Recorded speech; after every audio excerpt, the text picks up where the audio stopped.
All I ever wanted in this world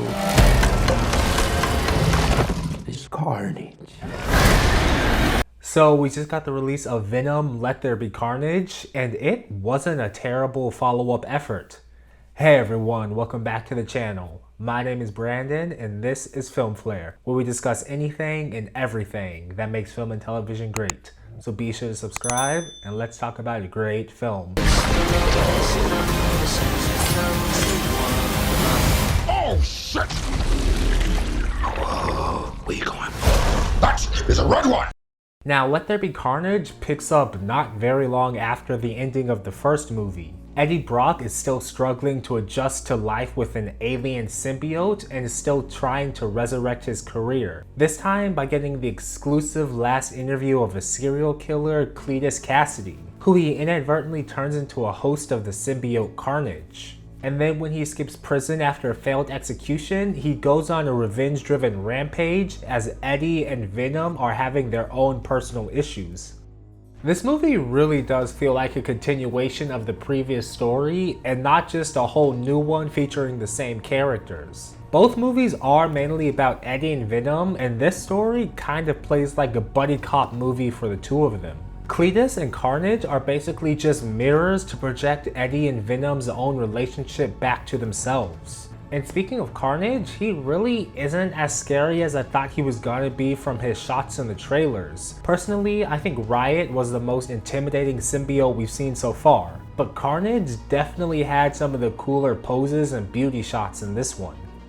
I really liked Woody Harrelson as Cletus, and I wish we got to see more of him as that character in this movie. He had a really interesting story that unfortunately we just weren't able to see too much of in this one. And I think there was a lot more the story could have done with that character. That said, I do think that the psychotic love story was a tad unnecessary and really didn't do much to add to the film except for its runtime. But seeing as this is a comparatively short movie with only about 90 minutes, maybe the writers were stretched for story material and that's what they decided to focus on. But either way, it does feel like a waste to have Naomi Harris in a role that doesn't give her much to do.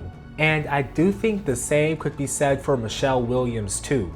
She had even less of a role in this one, although I did enjoy her performance a bit more this time around. At least until the final act where she was just turned into another damsel in distress. But it was nice to see Reed Scott back on screen just to be the butt of a couple of jokes. And he even got half of his own hero moment at the end.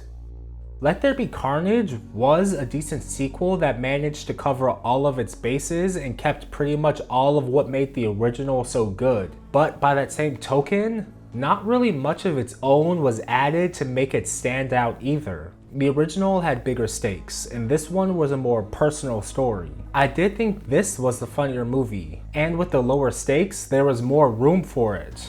But at the same time, it does just feel less consequential.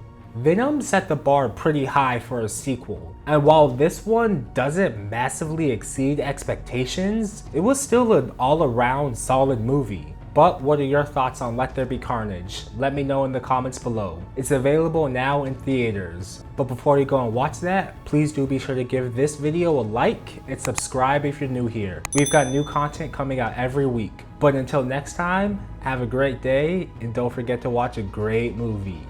Bye. I'm not a crazy man. I'm a vengeful one.